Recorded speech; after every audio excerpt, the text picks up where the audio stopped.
Muy buenas tardes. El mundo parece al revés. Recuerdo de aquel cuento de Galeano que tomaba Alicia en el País de las Maravillas hace ya unos años y decía que Alicia, después de mirar el País de las Maravillas, quería ver cómo era el mundo del revés y se metió en un espejo. Y así podía ver el mundo tal como era exactamente en lo contrario del País de las Maravillas. Ahora no le haría falta. Decía Galeano ya hace un tiempo, bastaría mirar por la ventana. Y basta mirar por la ventana para ver un mundo sin alma, un mundo desalmado. Como decía Galeano, un mundo con la cabeza en los pies, el ombligo en la espalda, una cosa por el estilo. Porque parte del corazón ver el escenario, por ejemplo, de América Latina. Miren ustedes lo que sucede en Brasil, por ejemplo. Seguidores de Jair Bolsonaro provocando todo tipo de desmanes frente a los cuarteles del ejército, además reclamando que el ejército intervenga, que voltee el resultado de las elecciones. Parece mentira, es el mundo al revés. Ya no son integrantes de un partido político reclamando que los militares vengan por ellos. No, es el pueblo el que dice, una parte naturalmente, el pueblo bolsonarista, que desde ya tiene la misma catadura moral y ética que su líder. Somos lo que admiramos y ese pueblo que admira a Bolsonaro no puede ser una cosa muy diferente a Bolsonaro. Vamos a ver ahora lo que tenemos en Ecuador. En Ecuador la situación es tremenda, en la zona de Guayaquil, Esmeraldas, en la madrugada de ayer, grupos criminales asesinaron a 5 policías, dejaron otros heridos, quemaron carros, un bus escolar, lanzaron bombas gasolineras a las oficinas del alcalde de uno de los cantones, dispararon contra unidades de policías comunitarias, capturaron como rehenes a algunos guías penitenciarios, todo esto con una actitud totalmente extorsiva desde adentro de la cárcel, por otra parte, hacia el gobierno. Y si miramos Bolivia, la situación no mejora para nada. Vayamos a Bolivia para apreciar también las corridas, el desamparo y la lucha del odio de esa derecha que no puede tolerar a Evo ni al actual presidente Arce.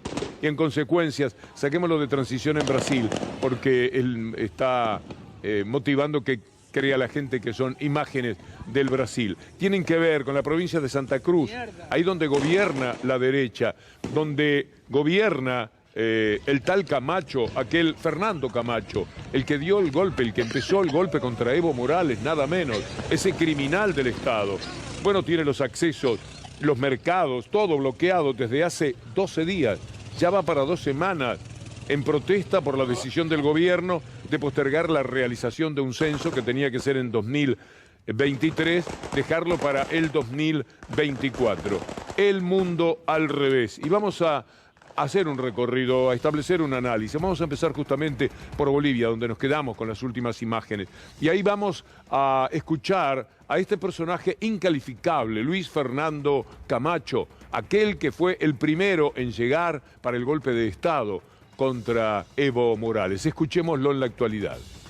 Sostenemos que tiene que llevarse el 2023, por algo hemos hecho cabildo, las mesas que quisimos trabajar no le dieron nunca la gana que han hecho en 10 años, entonces no vamos a jugar el juego que ellos quieren de su cálculo político. Hoy día estamos en una lucha y la vamos a conseguir porque tenemos un pueblo unido, unido en fe y unido en lo que significa toda la articulación del departamento, pero creo yo que más que nunca debemos volver a salir a las calles, la gente debe volver a apropiarse de nuestras calles, la lucha está en las calles, como lo están haciendo hasta el día de hoy. Lo que dicen es que nadie se venda de la Comisión Interinstitucional, entonces yo le he dicho que nadie se va a vender porque pues el que se venda va a tener muerte civil con su pueblo que le está fallando, de aquí nadie se va a vender.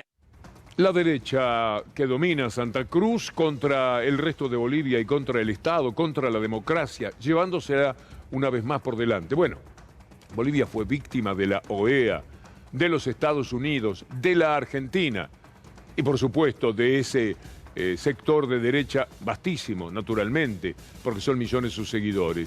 Da mucha pena. Miren ustedes lo que ocurre, además, cuando se da la violencia, porque la derecha siempre recurre a ese tipo de violencia, como vamos a ver en otros lugares. Esa violencia que tiene a camachistas armados, bolsonaristas, que son bolivianos en este caso y que sigan a Camacho. Camacho es un Bolsonaro, Camacho es un golpista. Camacho es un antidemocrático, o en todo caso, alguien que si le da la espalda a la democracia, a sus afanes, a sus intereses y a sus afanos también, bueno, va a reaccionar de esta manera violenta, impulsando a la violencia. No les importa la muerte que pueden acarrear a sus países. Miren ustedes lo que el viceministro de Seguridad señala con respecto a las consecuencias que ha tenido. Vean estos móviles policiales atacados a disparos. Esto es prueba del desbloqueo al fin, del desbloqueo pacífico que supuestamente la gente de Camacho, la Unión Juvenil Cruceñista, está realizando en La Guardia. Como ustedes pueden observar, no solo ponen en riesgo la vida de las personas que piensan de manera diferente a ellos, sino también de los miembros de la policía boliviana. Es por eso que es importante que el pueblo boliviano conozca cómo están procediendo y con la violencia que están atacando no solo a la población, sino también a la policía. Pero así como los trabajadores de los astilleros salieron a enfrentar a los camioneros, y vamos a ver cómo termina eso, aquí también salieron sectores del pueblo, de los sindicatos, a tratar de controlar a esos camachistas, bolsonaristas a la boliviana, que se llevan todo por delante, y ellos van a enfrentar a esos sectores violentos de la derecha. Con lo cual siempre estamos bordeando la guerra civil, estamos socavando la democracia hasta arrastrarnos a las mismísimas muertes que se pueden producir. El presidente Arce habla de cómo complica todo lo que está sucediendo. Vamos a ver esta noticia que tiene que ver con los señalamientos del presidente boliviano, el hombre que entró en el lugar de Evo Morales después del golpe de Estado. Cambió la cúpula militar, Luis Arce. Cambió el alto mando, aquel sector del ejército que se acuerdan cómo colaboró con el golpe de Estado, y solicitó a las nuevas autoridades apego a la Constitución. Esto tiene que ver con un presidente desesperado para que no le lleven el país por delante. Vean la denuncia ahora del presidente Arce. Hoy Bolivia se encuentra nuevamente amenazada por aquellos que, incapaces de aportar a la democracia, apuestan hoy por la confrontación y la violencia. Hoy ponen en movimiento una estrategia para reeditar el golpe de Estado de 2019. Se habla de marchas a la federalización y a otros de un proceso de facto y no como resultado de un proceso de pacto social para cambiar nuestro Estado por otro. Eso se llama atentar contra la integridad nacional. Y recordemos que la misión constitucional de las Fuerzas Armadas es garantizar y defender la independencia, la unidad y la integridad de nuestro territorio. El mundo al revés, como decía Galeano, era la escuela del mundo al revés, ¿se acuerdan? Patas arriba.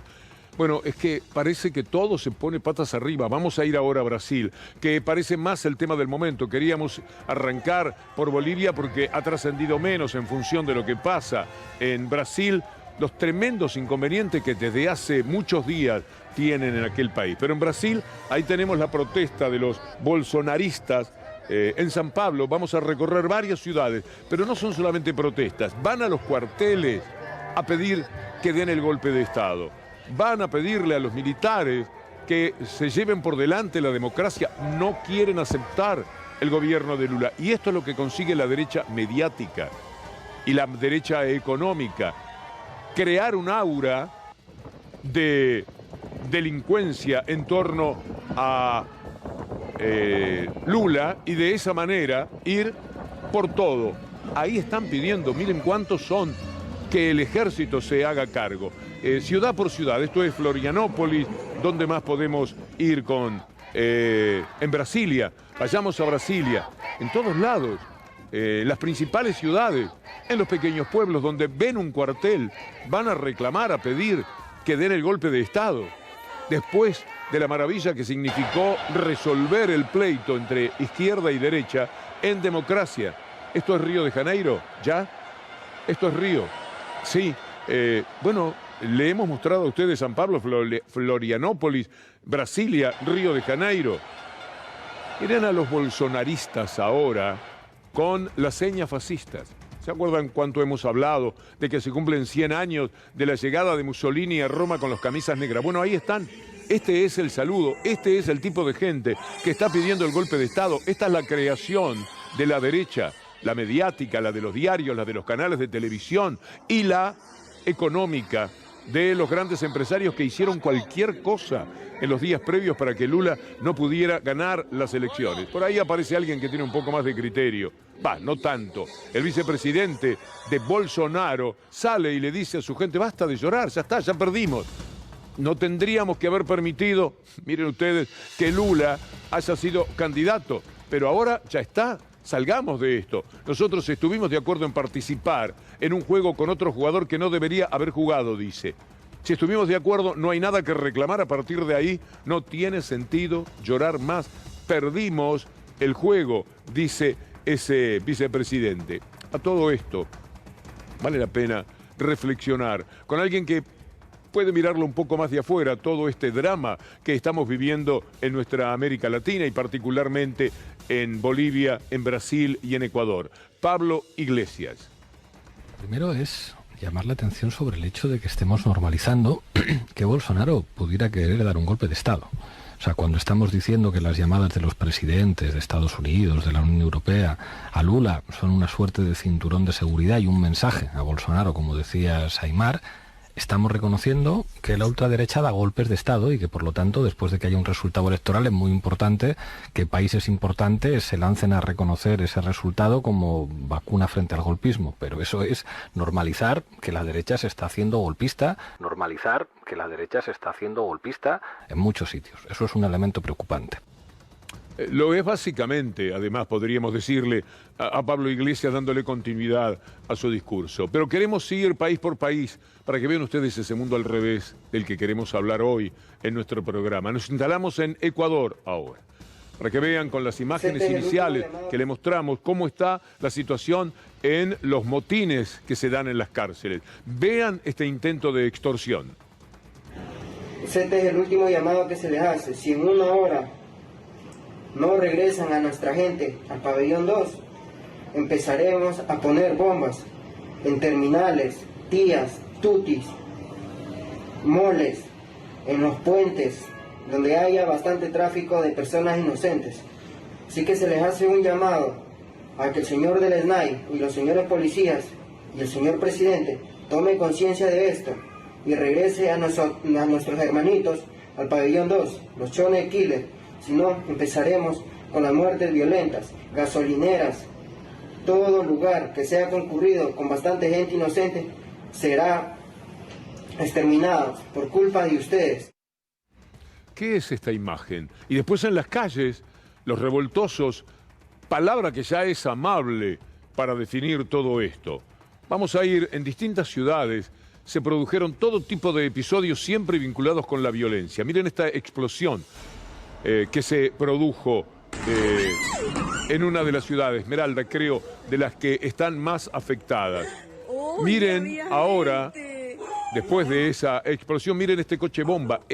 Las imágenes se parecen de todas maneras y dan la sensación de una inestabilidad tan pero tan grande que así no hay manera de que se pueda sobrellevar y que se pueda vivir. Esto está ocurriendo a pasos de una Argentina que se maneja siempre hacia esa misma violencia. Para que tengamos en cuenta el ataque a esta gasolinera. Todo ocurre en la misma noche. Podemos tomar tantos, pero tantos episodios. Estudiantes van a ver ahora que huyen porque hay una amenaza de bomba y se asustan, pobrecitos, y salen corriendo porque ya cualquier cosa puede resultar creíble. Y mientras tanto, la forma de confrontar con todo esto es la de un presidente que dice que para controlar esto se olviden los ecuatorianos de, por ejemplo, los derechos humanos. Estoy declarando el estado de excepción en las provincias de Guayas y Esmeraldas y el toque de queda a partir de las 9 de la noche.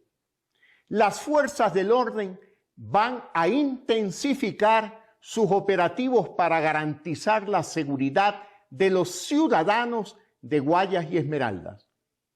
Ya entendieron que no nos temblará la mano a la hora de responder como se debe. Y cuidado con apelar a los derechos humanos para solapar la delincuencia. Y en ese mundo al revés, la otra violencia, la cotidiana, la de cualquier lugar donde pongamos la mirada en el mapa, la violencia contra los migrantes. Esto que dice ACNUR es parte del horror de este mundo que habitamos. ACNUR denuncia un nuevo récord de desplazados internos y externos en el mundo. En el primer semestre de 2022, ya son más de 103 millones de personas que debieron abandonar sus hogares por guerras, hambre o violencia. El éxodo fue un 15% más que en 2021. Siria, Venezuela y Ucrania encabezan la nómina de los países con más ciudadanos exiliados. Pero los venezolanos presuntamente le abren la puerta en todos lados para poder mostrar que Venezuela está en una situación muy compleja. Por supuesto, la tienen totalmente bloqueada. No obstante, Venezuela se mantiene en pie frente a ese rigor que una derecha enloquecida del mundo le impone a ese país porque quiere vivir distinto según la elección clara y democrática de sus habitantes, que quieren acercarse un poquito, aunque sea, al socialismo, porque siguen viviendo dentro de las connotaciones del capitalismo clásico, pero quieren que sea un poco menos salvaje. Ya saben ustedes lo que pasa en Venezuela. Ahora miren, supuestamente le abren la puerta. Vamos a ver imágenes de Estados Unidos, de los guardias de Estados Unidos y México que están deteniendo a los venezolanos. Vamos a ver la represión. La fronteriza de Estados Unidos dispara balas de goma contra migrantes venezolanos en la frontera con México. Ocurrió cuando centenares de inmigrantes atrapados en México se manifestaron para mostrar su desacuerdo con las políticas migratorias que no les permiten entrar a Estados Unidos. Sí, lo que hicieron fue un atropello humano, una violencia humana fue lo que hicieron con nosotros. Entonces hoy venimos pacíficamente, ellos responden con armas. Se llevaron a varios compañeros apresados y que estamos haciendo nada malo. Nos han atacado, nos han agredido y ya pues uno como en defensa se queda parado gritando. ¿Ustedes pueden creer que sea en el Reino Unido una ministra del Interior donde se hable de la invasión migrante? Ese es el término. ¿No invadieron todos los países? ¿Lo sabe la Argentina? Por supuesto. Pero en todo el mundo hay colonias, países que les pertenecieron durante 100.000 años. Es una barbaridad. Y esta ministra se queja de la invasión migrante que procede en casi todos los casos de los países a los cuales ellos piratearon durante siglos. Parece mentira, escuchémosla. The British people deserve to know which party is serious about stopping the invasion on our southern coast and which party is not. Some 40,000 people have arrived on the south coast this year alone.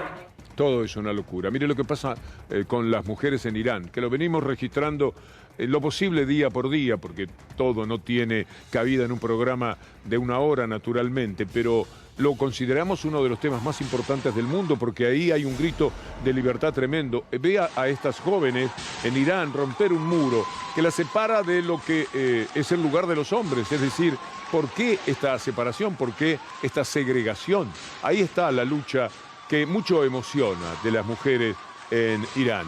Y este es el mundo de un sistema que además está completamente en crisis.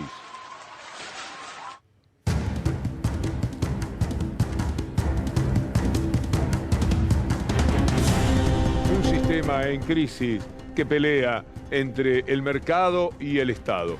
Vamos a empezar este recorrido con palabras del 2017 de Cristina Fernández de Kirchner, mencionando cómo es la lucha de mercado y Estado. Naturalmente, los que luchan solo por el mercado, esta salvajada que tenemos en el mundo, o los que pretenden que el Estado sea el responsable máximo de la vida de las inmensas mayorías. Por supuesto que quedó muy demostrado durante la pandemia lo que el Estado significa para todos los países, ni hablar lo que fue para la Argentina. Es que este modelo que se está implementando llega tarde a lo que está pasando en el mundo. Cuando el mundo y las economías centrales y desarrolladas están abandonando las políticas neoliberales y teniendo un proteccionismo aún más profundo del que siempre tuvieron, porque esta es otra cosa, Manuel, que tenés que explicarle a los alumnos. El libre mercado no existe. La economía libre, que suena hermoso como título, no existe. El no dirigismo no existe. La economía o la dirige el Estado en beneficio de las grandes mayorías, del crecimiento del país, de sus empresarios, de sus comerciantes, de sus trabajadores, o la dirigen las corporaciones en beneficio de unos pocos. No hay otras formas.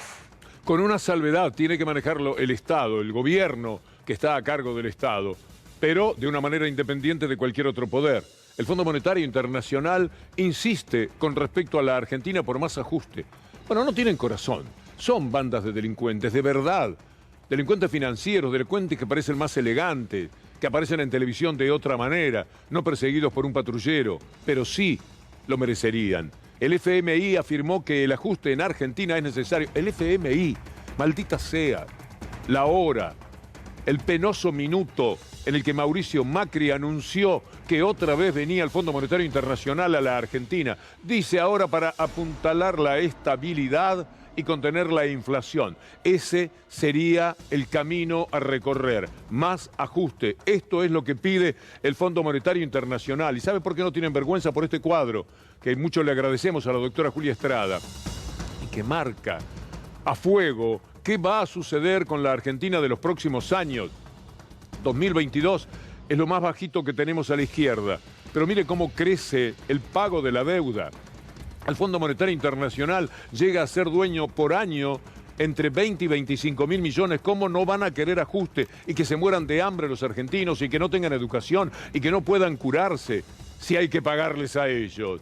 Esta monstruosidad que tiene que ver con Trump, que tiene que ver con los Estados Unidos, con tanto cipayo que no para de vivir en función de la Embajada de Estados Unidos, por ejemplo, y con tanto medio de comunicación enlazado con la Embajada de Estados Unidos, algunos directamente casi perteneciéndole como Telefe. ¿Cómo podemos sobrellevar una situación como esta? Ese cuadro está marcando una situación muy penosa, porque si con algo chiquito así como se veía en el cuadro tenemos este ajuste, imagine usted lo que será dentro de 3 o 4 años, cuando hace que darle al Fondo Monetario Internacional, a los privados, entre 20 y 25 mil millones de dólares. Es decir, lo que ahora es cada 6 meses, será todos los meses.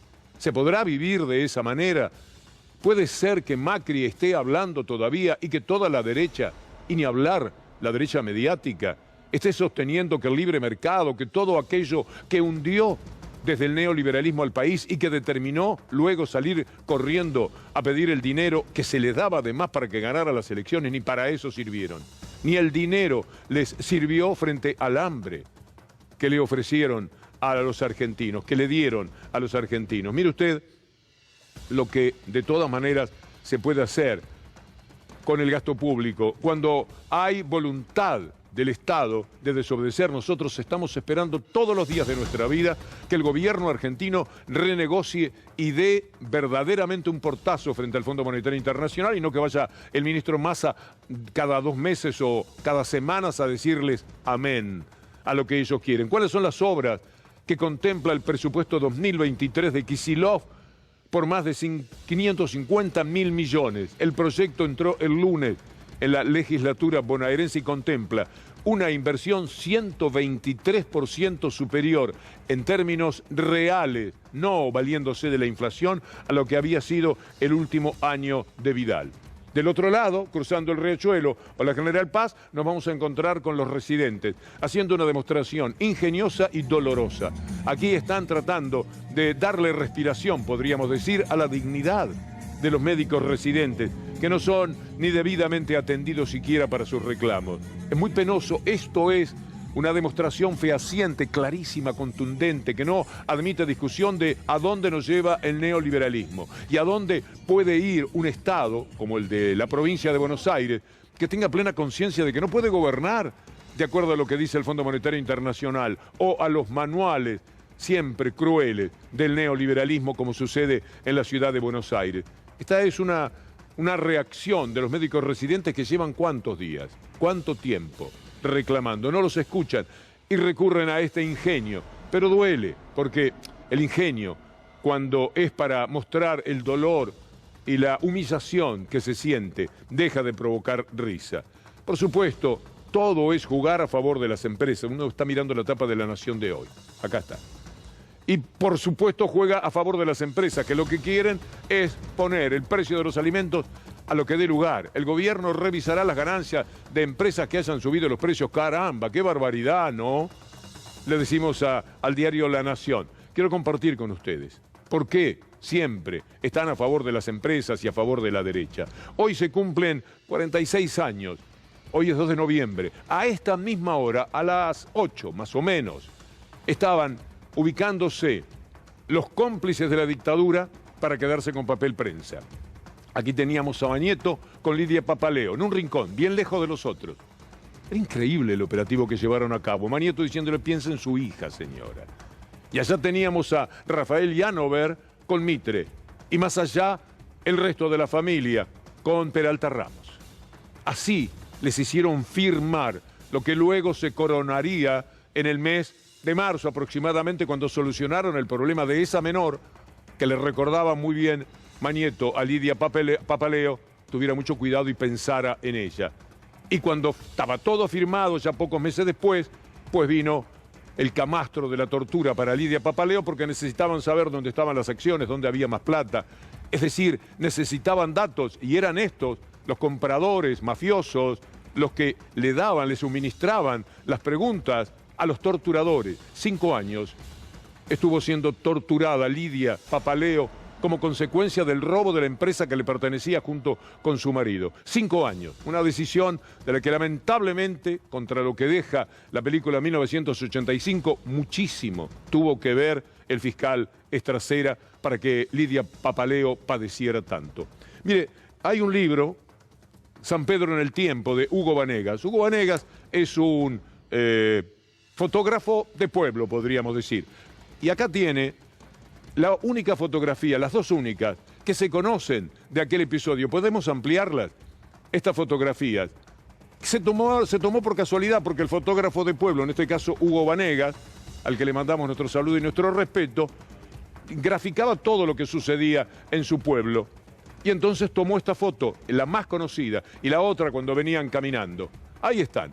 Estos son los personajes que se unían, manos ensangrentadas, para quedarse con papel prensa, que todavía hoy tiene, bueno, gracias a Marco Labaña y a Diego Bocio, tuvo lo último que le faltaba, que era la desregulación total para quedarse con todos los diarios. Mire usted lo que le pasa a los diarios que quieren comprar papel. Muchos de ellos ya se han fundido, muchos de ellos ya no funcionan. Ahí está lo que costaba el papel en 2018. Y vean ustedes rápidamente lo que llega a costar ahora ese papel, lo que tienen que pagar.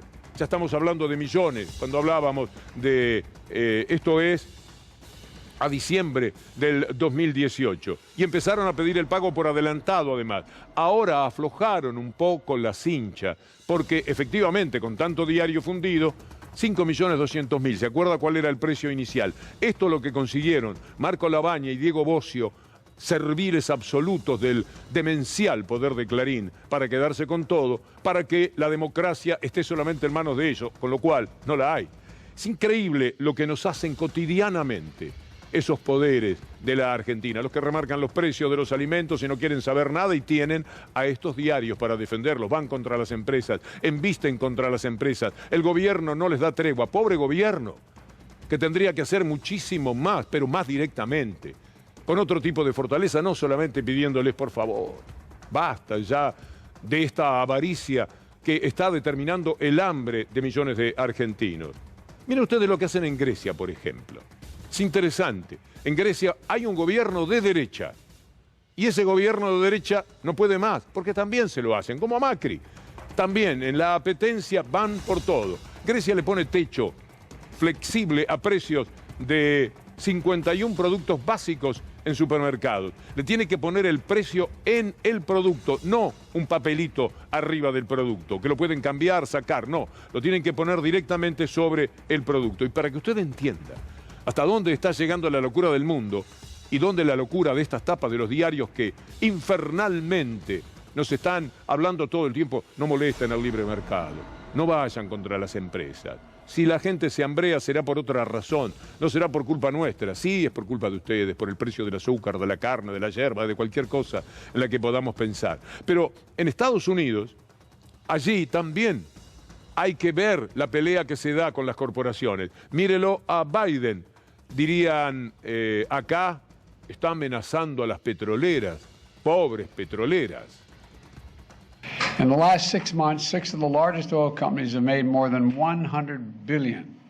$100 billion. I think it's outrageous what the size of the profit. Rather than increasing their investments in America or giving American consumers a break, their excess profits are going back to their shareholders and they're buying back their stocks, so the executive pays are going to skyrocket. Give me a break. Enough is enough. Look, I'm a capitalist. You've heard me say this before. I have no problem with corporations turning a fair profit or getting a return on their investment in innovation. But this is remotely what's happening. Oil companies, record profits today are not because they're doing something new or innovative. Their profits are a windfall of war. Si ocurre todo esto, es porque finalmente en la Argentina cuentan con el partido judicial. ¿De cuándo vendrá la expresión partido judicial? Conversaba con el equipo de producción, con Ana Genia Sánchez, con Juan Pimontes Onganía, con Julián Capazo, mientras preparábamos el programa y no nos poníamos bien de acuerdo o no recordábamos hasta que encontramos un dato, por lo menos un discurso de Cristina Fernández de Kirchner en el 2015 hablando del partido judicial. Este Congreso sancionó hace años, con amplísima mayoría, una ley de medios. Fue judicializada con medidas cautelares, con juicios de fondo, de forma hasta que finalmente la Corte Suprema la dejó y la declaró constitucional. Hoy está vuelta a ser suspendida por esa suerte de derecho cautelar de libre que se ha creado en un sector que se ha convertido en un partido. Hay que ser independiente del poder político. Hay que ser independiente de los poderes concentrados de la economía. Pero de lo que no puede ser nunca independiente el Poder Judicial es de la Constitución, de las leyes, de los códigos de forma y de los códigos de fondo. Y últimamente, el Partido Judicial se ha independizado, pero de la Constitución. El Partido Judicial tiene unos jugadores, unos candidatos. Hay personajes que se presentan como insoportables. Cuando Biden decía recién, denle un respiro a los Estados Unidos, a esos ricos que no pueden parar de ser ricos, uno tendría que decirle también a estos poderes concentrados de Clarín, Nación, la Corte Suprema de Justicia, las cámaras, den un respiro, ya no se puede más. Todos los días una barbaridad. Uno de los serviles más destacados se llama Casal. Es verdad que si el gobierno tuviera otra enjundia, tengo para mí la sensación, casi la certeza de que no estaría en ese lugar. Había que poner otra vez a Alejandra Gil Carbó. Pero no, lo dejaron a Casal. ¿Por qué? Y porque se iban a enojar Clarín y La Nación. Porque contra ellos no se puede, y como bien decía Monedero ayer, a los gobiernos de izquierda les pasa que para no molestar a esos poderes de los medios, van corriéndose por lo menos al centro, cuando no pasan el límite, y se van también a la derecha. Es una desgracia dentro de la que nos toca vivir, porque cuando se elige, ¿cómo va a ser Lula, por ejemplo, en Brasil? Con todo lo que seguramente tiene en su cabeza para organizar, cuando tenga que tocar los intereses que están representados por lo que Bolsonaro es, por lo que esos camioneros incendiarios son.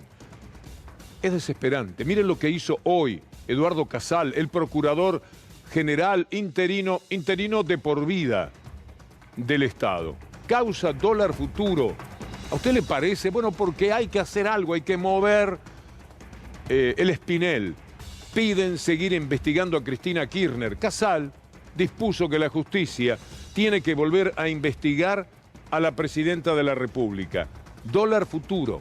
Escuche lo que Martín Soria dijo esta mañana por radio. parte me parece, ¿no?, del mismo mensaje que venimos viendo en los últimos días. Me parece que hay sectores de la justicia, esa misma justicia que se prestó a la persecución política, mediática y judicial, que le están diciendo a sus jefes, dejen de pelearse, nosotros seguimos acá con ustedes, ¿no? Porque si no, no se entiende cómo un procurador interino, que lleva más de 5 años atornillado al cargo, digo interino porque es el que Macri designó, o mejor dicho, dejó en su lugar después de perseguir con causas armadas. Ustedes recordarán, hasta pusieron los teléfonos celulares de las hijas de Gil Carbó, que era la legítima procuradora, en los diarios de Clarín, ¿no?, para hostigarla, hasta que renunció. Bueno, ese mismo señor, que es el jefe de los fiscales en la Argentina, intentando reabrir una causa absurda, ¿no? Tenían que dar todo vuelta, tenían que hacerlo. Al principio, como hace la derecha siempre, las barbaridades que cometieron cuando empezó el gobierno, bien por afuera de lo constitucional, designar jueces de la Corte Suprema a dedo, busque a ver donde hay una indicación de la Constitución en ese sentido. Piense usted en lo que es el tema dólar futuro. Algo hecho por el Estado que siempre ganaba, el gobierno hasta el 2015 ganó siempre con el dólar futuro. Los que compran dólar futuro lo quieren aumentar y ahí viene la pulseada, para que usted entienda mínimamente de qué se trata. Entonces, dice, compren dólar. Yo en marzo les decía al gobierno, lo vamos a tener igual que ahora. Ellos apostaron, y ya va a ver quiénes, a que le iban a torcer el brazo a Scioli. Habían podido con Cristina el 2014, de 4 a 9, ¿se acuerda? Bueno, ellos pensaban que a Scioli mucho más fácilmente se lo iban a comer crudo y que iban a poner el dólar en el precio que ellos quisieran y que iban a ganar. ¿Qué tenían a su servicio para ir contra el gobierno de Scioli? Después tuvieron, por supuesto, la fortuna, entre comillas, para ellos, de que fuera Macri, con lo cual todo era mucho más sencillo. Ya era directamente una banda de ladrones. Pero, ¿qué papel pensaban jugar? Bueno, presionar a Scioli con las corridas bancarias, con los títulos de Clarín y Nación. Ahora bien, ¿quiénes compraban el dólar futuro por el que ahora quieren otra vez juzgar a Cristina Fernández de Kirchner? Causa dólar futuro. ¿Quiénes fueron los principales compradores? Vamos a verlo rápidamente, porque esta es la empresa constructora Caputo Sociedad Anónima. Compró 3,5 millones. José María Torello. Sigamos. Macri, Cheri Sogma es Macri. Lopetegui, Mario Eduardo Quintana. La Nación compró 4 millones de dólares. Magneto, Cablevisión, 11 millones de dólares. Los mayores compradores, Galucho, Caputo, Martín Lustó. Me acuerdo que pedía la renuncia a su presencia como embajador en Estados Unidos de Martín Lustó, Lilita Carrió. Esos son los compradores. No había un solo kirchnerista. Y ahora Eduardo Casal dice, tenemos que volver a la carga contra Cristina Fernández en función del dólar futuro. Esto es permitirse cualquier cosa, y como pide Biden a las petroleras de Estados Unidos, le decimos a la justicia, dennos un respiro. Todos los días un horror. Ayer teníamos a Bruglia, Bertuzzi y Llorens liberando a delincuentes de las calles que han sido capaces de cualquier cosa y que fomentaron todo lo que implicó el intento de asesinato a Cristina Fernández de Kirchner, y los dejaron libre para que nos sintamos bien inseguros aquellos que hemos sido amenazados por esta horda que es naturalmente la continuidad ideológica, conceptual de todo lo que le dicen desde los diarios enloquecidos de la derecha y por supuesto desde el PRO, que además tiene gente de su propia política que les paga millones y millones de pesos para que compren sus megáfonos, para que hagan sus guillotinas, para que hagan el chiste de los cuerpos colgados en la Casa Rosada. Mire usted lo que son estos tuits de Alberto Fernández, el presidente de la República hoy. Una vez más, la Sala Primera de la Cámara Federal, integrada por 2 magistrados que ocupan sus asientos en forma contraria a la Constitución, esto es de manera ilegal, interviene en una causa de relevancia institucional. Sigamos. Pareciera que lejos de querer esclarecer el hecho y llegar a sus máximos responsables, están empecinados en tapar lo obvio, que una banda criminal con ramificaciones y financiamiento oscuro atentó contra la vida de la vicepresidenta de la Nación. Sigamos. con los tuits del presidente de la República, por lo menos buscando el mecanismo de una defensa a través de los tuits. Nosotros queremos algo más firme y tiene que haber camino. El Tribunal Contencioso Administrativo, por ejemplo, tiene que saber de esta ilegalidad. Esto no vale, lo que están haciendo no vale. Los jueces Leopoldo Bruglia y Pablo Bertuzzi deberían estar solo en los tribunales para los cuales concursaron. Bueno, ¿y quién lo puede decidir? Dicen que es la Corte Suprema. Yo creo que lo contencioso administrativo sería una gran ayuda. Solo una maniobra ilegal, que es un secreto a voces del expresidente Mauricio Macri, fueron los motivos para ser designados, que ordena a los consejeros de la magistratura que le responden bloquear el concurso para designar a quienes deberían ocupar legítimamente. Mire todo lo que hacen, las vacantes que hoy usurpan los jueces citados y que hace posible esta arbitrariedad. Y por último, antes de escuchar al viceministro Juan Martín Mena, este tuit de Alberto Fernández: la Corte Suprema debe intervenir para cumplir su propio fallo.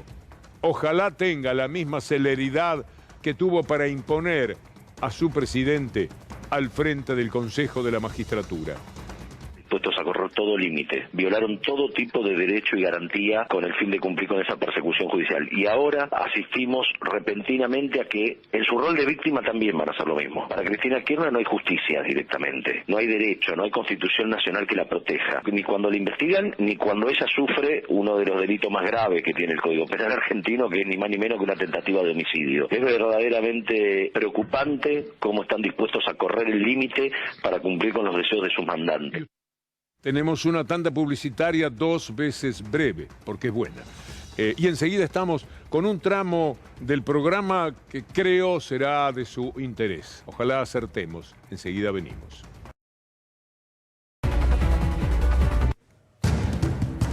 Peligro, el odio, la mentira.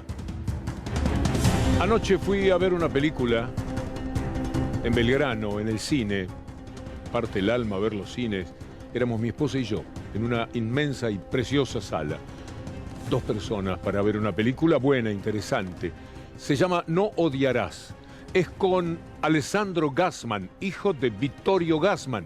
Esto también era un atractivo especial para ver la película. Gassman, que en el caso de Alessandro hace unos años agregó una N a su apellido para que estén más claros el reconocimiento de su raíz judía. Y la película es de lo judío y lo nazi, pero no de 1940, de hoy. Me parecía ver en esos nazis que surgen en la película, los de Revolución Federal, los que atentaron contra Cristina, y en el impulso que tienen detrás a todo ese discurso oprobioso que hay que sobrellevar cada día en la Argentina. El discurso para que las empresas no sean molestadas, y entonces el Estado es una molestia. La mentira dicha con quienes son gobierno para que no puedan ser legitimados, como ocurre con Lula, al que le crearon toda esta fantasía delirante alrededor.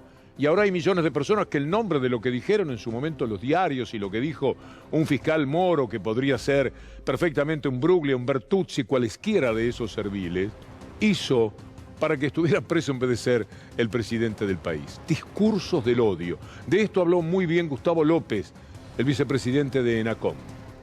Lo que está faltando es volver a sacar el debate a la calle. No se habla del discurso de odio, no se habla de un montón de cosas que a mí me parece imprescindible en el debate público. Y no se habla por muchos motivos. Primero porque, bueno, así como nosotros ganamos la batalla cultural en el año 2009, que culminó con la sanción de la ley, hablando de libertad de expresión, mientras las empresas hablaban de derecho de propiedad, después perdimos. La batalla cultural es permanente. Faltan mecanismos para que esto vuelva al debate público, al debate académico, que se da, pero que no se da en la proporción que debería darse. Ha sido corrido del debate ciudadano. Prácticamente esto no está, y cuando lo querés instalar, inmediatamente te saltan todos los medios hegemónicos a la yugular diciendo nos quieren censurar. Así vivimos y eso es lo que hay que enfrentar. Mire, hasta dónde llegan. ¿Se acuerda aquel atentado en Niza? cerca del mar, frente al mar, con un camión que se llevó decenas de personas por delante, provocando tanta muerte. Mira lo que ocurre ahora. Encarcelado en Francia por discurso de odio en línea contra las víctimas del atentado de Niza. Un hombre que fue encarcelado por publicar mensajes de incitación al odio, igual que los dirigidos a las víctimas del ataque terrorista en 2016. Se descubrió que era un muchacho de 21 años que había elogiado el ataque en Instagram, publicando que 80 fascistas habían sido asesinados. ¿Cuántas veces vemos en las redes que si le pasa algo a quien piensa diferente, a quien no está enrolado con la derecha enloquecida de la Argentina, es también alguien a quien le desean la muerte? ¿Cuántas veces se ve en las redes? Según todas las informaciones, yo no pertenezco demasiado a las redes, pero sé, como cualquiera de ustedes, qué es lo que allí sucede. Irene Montero, que es una ministra de Igualdad en España, le habla a Vox, los nazis, los fascistas, los franquistas españoles, de esta manera. Sus discursos de odio golpean al corazón de nuestra democracia, a la fraternidad, a la convivencia, al cuidado de nuestros vecinos y vecinas. Ustedes solo quieren que nos odiemos los unos a las otras, que odiemos a las personas trans, a las personas migrantes, al vecino o la vecina que tenemos y que está en situación de desempleo, a los jóvenes que luchan contra el cambio climático. Van a tener aquí un gobierno feminista que defienda los derechos humanos y que les deje a ustedes en el rincón de la historia del que nunca deberían haber salido. Mientras tanto, en la Argentina tenemos una especie de gran hermano de la política. Se dejan ver con todas sus miserias en el sector del PRO. Se están diciendo cualquier cosa. Tengo para mí que, igual que ocurrió en su momento entre Macri y Massa, Clarín está haciendo su propio casting. Los deja que se maten, a veces le da ínfulas para que se den con todo, a ver quién queda en pie. El que resista más será Bullrich con sus bravuconadas, será Macri con su pérdida total de responsabilidad en lo humano después de lo que le ha hecho al país. Vas a saber, uno va a quedar en pie y ese será mi candidato, dicen ellos, como ya sucedió en aquel momento en el que tenían que elegir desde Clarín entre Macri y Massa. Bueno, mire usted lo que está ocurriendo ahora. Veamos esto que ya fue mostrado varias veces, pero que es particular. Bullrich diciéndole a De Miguel que le va a romper la cara, ¿eh?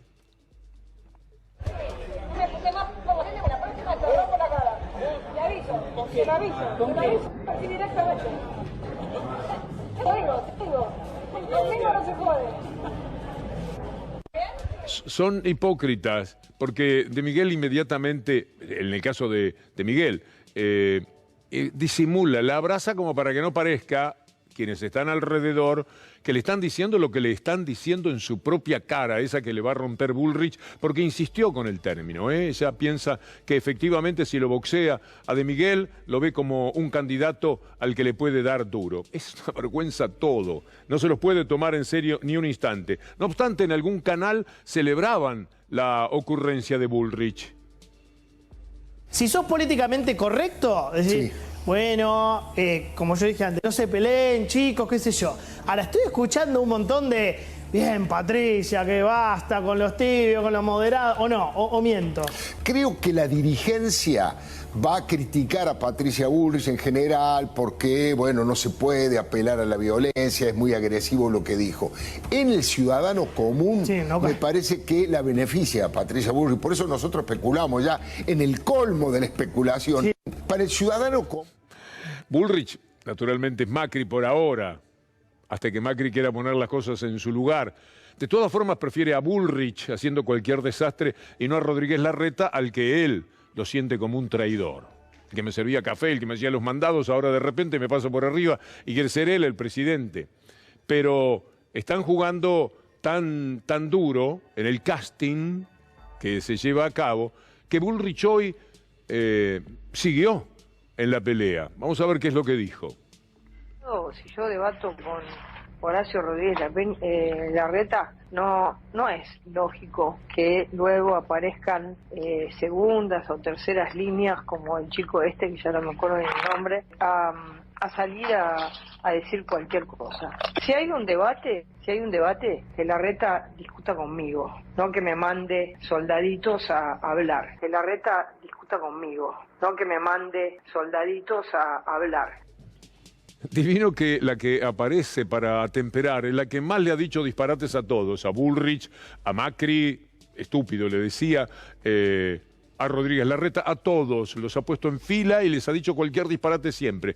Pero ahora es la que está atemperando estos comportamientos, es el mundo al revés del que hablábamos en la presentación del programa.